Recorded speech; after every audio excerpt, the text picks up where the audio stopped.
آج پاکستان کے قیام کے تقریباً 75 سال بعد اس کی تاریخ کے کچھ اہم واقعات پر نظر ڈالیں تو ان 7 دہائیوں میں اس ملک نے بہت سے اتار چڑھاؤ دیکھے۔ 1956 میں ملک کا پہلا آئین بنا جسے 7 اکتوبر 1958 کو صدر سکندر مرزا نے معطل کر دیا اور ملک بھر میں مارشل لاء نافذ کر دیا۔ 1962 میں فوج کے زیر اقتدار پاکستان کا دوسرا آئین نافذ کیا گیا اور اس کے 3 سال بعد 1965 میں پاکستان اور بھارت کے درمیان 17 دن تک ایک جنگ لڑی گئی، جس کے صرف 6 سال بعد 1971 میں دونوں ملکوں کے درمیان ایک اور جنگ ہوئی جس میں پاکستان کو اپنا مشرقی حصہ گنوانا پڑا اور نتیجے میں بنگلہ دیش وجود میں آیا۔ 1973 میں باقی ماندہ ریاست کے لیے ایک نیا آئین منظور ہوا۔ 1979 میں پاکستان کے سائنسدان ڈاکٹر عبدالسلام نے انتہائی موقر نوبیل انعام حاصل کیا۔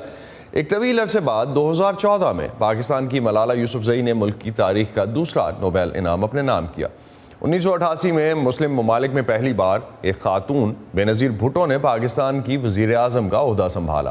1998 میں پاکستان نے دنیا کی 7ویں اور مسلم دنیا کی پہلی جوہری طاقت ہونے کا اعلان کیا۔